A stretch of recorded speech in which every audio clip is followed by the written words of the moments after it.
Welcome to Rewind 2014.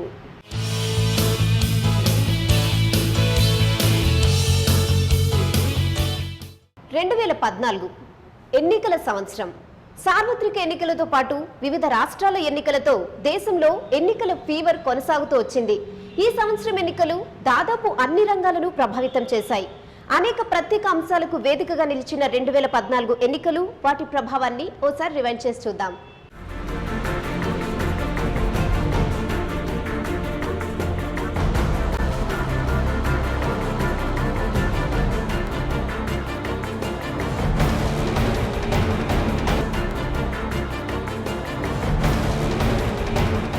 ప్రపంచంలోనే అతిపెద్ద ప్రజాస్వామ్య దేశం భారతదేశం.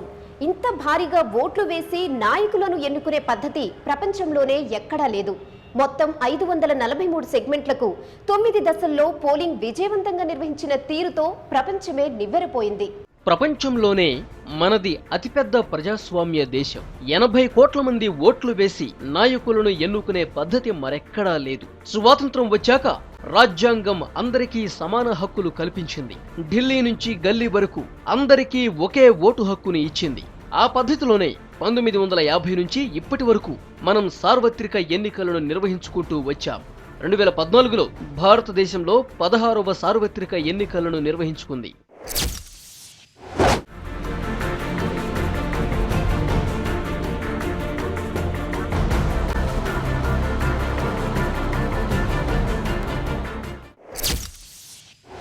మొత్తం 543 లోక్సభ స్థానాలను 9 దశల్లో పోలింగ్ నిర్వహించుకున్నాం. ఈ ఎన్నికలకు గాను అధికారికంగా 10,000 కోట్లు ఖర్చయింది. 2014లో జరిగిన మన ఎన్నికల పద్ధతిని అధ్యయనం చేయడానికి 80 దేశాల ప్రతినిధులు విచ్చేశారు.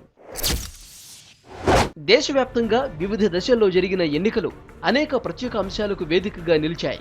గతంలో కన్నా భిన్నంగా ఈసారి 61 మంది మహిళా ప్రతినిధులు లోక్సభలో అడుగుపెట్టారు. 2014లో కాంగ్రెస్ పార్టీకి అనేక ఎదురుదెబ్బలు తగిలాయి. అంచనాలన్నీ తారుమారయ్యాయి. రాహుల్ గాంధీ ప్రభావం అంతగా ఫలించలేదు. కేంద్రంతో పాటు ఆంధ్రప్రదేశ్, తెలంగాణ, మహారాష్ట్ర, హర్యానా లాంటి కీలక రాష్ట్రాల్లో కూడా విజయం సాధించలేకపోయింది. దశాబ్దం పాటు తమ హవా కొనసాగించిన యూపీఏకు జనం వ్యతిరేక తీర్పు చెప్పారు.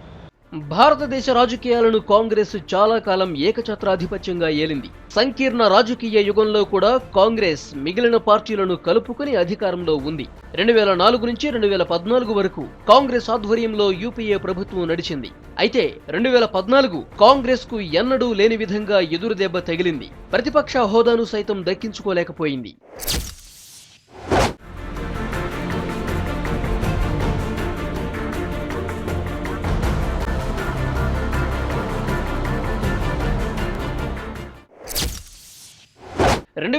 ఎన్నికల్లో 206 సీట్లతో అతిపెద్ద పార్టీగా ఉన్న కాంగ్రెస్ ఈ ఏడాది జరిగిన ఎన్నికల్లో 44 సీట్లకే పరిమితమైంది. గత 10 సంవత్సరాల కాంగ్రెస్ పాలనపై ప్రజల్లో వచ్చిన వ్యతిరేకత, అధిక ధరలు, నిరుద్యోగ సమస్యలు కాంగ్రెస్ ను ఓడించాయని విశ్లేషకులు అంచనా వేస్తున్నారు. అంతేకాదు, ఓటమిలో కాంగ్రెస్ స్వయంకృతాపరాధం కూడా ఎక్కువగానే ఉంది. రాహుల్ గాంధీ ప్రభావం కూడా అంతగా ఫలించలేదు. ఇక కేంద్రంతో పాటు అనేక రాష్ట్రాలను కూడా కాంగ్రెస్ చేజార్చుకుంది. ముఖ్యంగా ఆంధ్రప్రదేశ్, తెలంగాణ, మహారాష్ట్ర, హర్యానా లాంటి కీలక రాష్ట్రాల్లో కూడా కాంగ్రెస్ విజయం సాధించలేకపోయింది. 2014 భారతీయ జనతా పార్టీకి రాజకీయంగా బాగా కలిసొచ్చిందనే చెప్పాలి. దేశంలోనే అతిపెద్ద పార్టీగా ఉన్న కాంగ్రెస్ స్థానాన్ని బీజేపీ కైవసం చేసుకుంది. ఎన్నికల్లో మోడీ హవా దేశం మొత్తం వీచిందనే చెప్పాలి. అంతేకాదు, సార్వత్రిక ఎన్నికల తర్వాత జరిగిన ఎన్నికల్లో కూడా మోడీ హవా కొనసాగుతూనే వస్తుంది. దేశంలో 16వ సార్వత్రిక ఎన్నికల్లో బీజేపీ విజయం సాధించింది. సంకీర్ణ రాజకీయాల అవసరం లేకుండా బీజేపీ 282 సీట్లను కైవసం చేసుకుంది. ప్రతిపక్ష హోదాకు కూడా ఏ పార్టీ పనికిరానంతగా క్లీన్ స్వీప్ చేసింది. ఈ విజయంతో దేశం మొత్తం కాంగ్రెస్ నుంచి మార్పు కోరుకుంటున్నారని స్పష్టమైంది.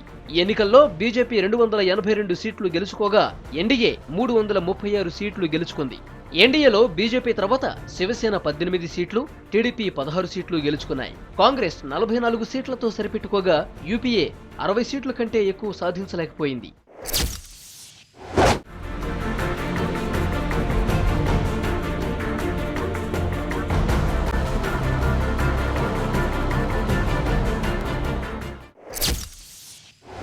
నిజానికి బీజేపీ ప్రధాని అభ్యర్థిగా మోడీని ప్రకటించిన దగ్గర నుంచి దేశంలో మోడీ గాలి ప్రారంభమైంది. ప్రచారంలో మోడీ అందరినీ దాటి ముందుకు దూసుకెళ్లిపోయారు. ఆయన దేశవ్యాప్తంగా అనేక సభల్లో ప్రసంగించారు. సార్వత్రిక ఎన్నికల ప్రచారంలో అత్యాధునిక టెక్నాలజీని కూడా వాడుకున్నారు. 3D టెక్నాలజీని వాడి ఒకేసారి 300 ప్రాంతాల్లో మోడీ ప్రసంగాన్ని లైవ్ లో చూపించారు. అయితే మోడీని ప్రధాని అభ్యర్థిగా ప్రకటింప చేయటంలోనూ ఆయన ఇమేజ్ ను బిల్డప్ చేయటంలోనూ ఆర్ఎస్ఎస్ తీవ్ర కృషి చేసింది. ఆర్ఎస్ఎస్ రంగంలోకి దిగటంతో బీజేపీలోని మోడీ వ్యతిరేక వర్గం కూడా సైలెంట్ అయిపోయింది. ఈ ఎన్నికల్లో హైలైట్ ఉత్తరప్రదేశ్ రాజకీయాలు. 2009లో కేవలం 10 సీట్లు గెలుచుకున్న బీజేపీ 2014 ఎన్నికల్లో 71 సీట్లు గెలుచుకుని రికార్డు సృష్టించింది. ఈ విజయం క్రెడిట్ ఉత్తరప్రదేశ్ బీజేపీ ఇన్ఛార్జిగా ఉన్న అమిత్ షాకు చెందుతుంది. ఇక సార్వత్రిక ఎన్నికల ప్రభావం బీహార్ రాజకీయాల మీద బలంగా పడింది. బీహార్లో బీజేడీ పరాజయంతో ఆ రాష్ట్ర ముఖ్యమంత్రి నితీష్ ముఖ్యమంత్రి పదవికి రాజీనామా చేశారు. ఇక రాష్ట్ర విషయానికొస్తే కాంగ్రెస్ తెలంగాణను ఇచ్చినా దానిని ప్రచారం చేసుకోవడంలో కాంగ్రెస్ పూర్తిగా విఫలమైంది. తెలంగాణ సెంటిమెంట్ కు తెలంగాణ రాష్ట్ర సమితి బ్రాండ్ గా ఉండటంతో 2014 ఎన్నికల్లో విజయఢంకా మోగించింది. ఇక ఆంధ్రప్రదేశ్ లో విభజన ఎఫెక్ట్ స్పష్టంగా కనిపించింది. కాంగ్రెస్ చరిత్రలో ఎన్నడూ లేని విధంగా ఒక్క సీట్ కూడా గెలవలేకపోయింది. కాంగ్రెస్ పై ఉన్న వ్యతిరేకత, మోడీ హవా, పవన్ కళ్యాణ్ మెరుపు ఇన్నింగ్స్ తో తెలుగుదేశం అధికారంలోకి వచ్చింది. తెలంగాణ ఇచ్చేది మేమే తెచ్చేది మేమే అని చెప్పుకుంటూ వచ్చిన తెలంగాణ కాంగ్రెస్ తెలంగాణ ఇచ్చిన తర్వాత దానిని ప్రచారం చేసుకోవడంలో పూర్తిగా విఫలమయ్యారు. తెలంగాణ సెంటిమెంట్ బలంగా ఉండటంతో టీఆర్ఎస్ విజయఢంకా మోగించింది. అందరి అంచనాలను తారుమారు చేస్తూ క్లియర్ మెజార్టీని సాధించింది.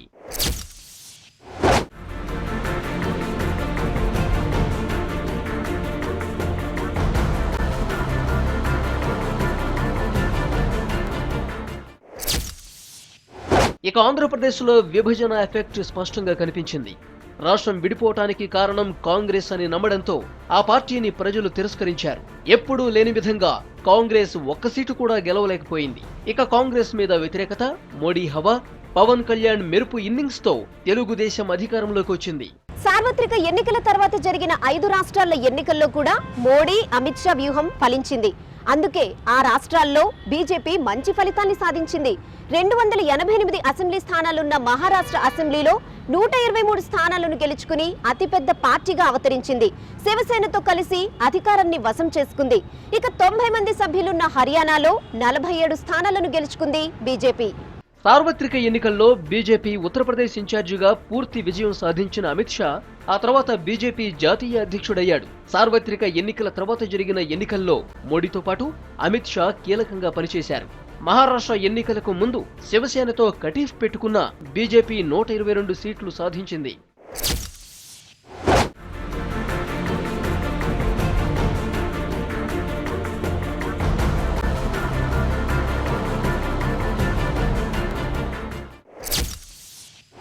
ఇక హర్యానా రాజకీయాలు కూడా పూర్తిగా మారిపోయాయి. 2009లో కేవలం 4 సీట్లు గెలుచుకున్న బీజేపీ ఈసారి ఎన్నికల్లో మొత్తం 47 సీట్లు సంపాదించి అధికారంలోకి వచ్చేసింది.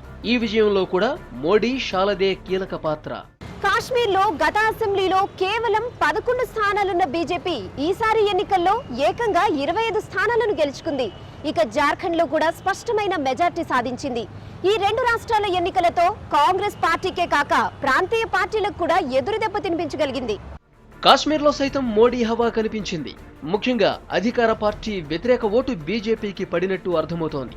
ఈ ఎన్నికల్లో 25 స్థానాల్లో విజయం సాధించింది. టీడీపీ 28 సీట్లతో అతిపెద్ద పార్టీగా నిలవగా బీజేపీ 25 స్థానాలు గెలుచుకుని ప్రభుత్వ ఏర్పాటులో కీలకంగా మారనుంది. ఇక జార్ఖండ్లో కూడా స్పష్టమైన మెజార్టీని సాధించింది.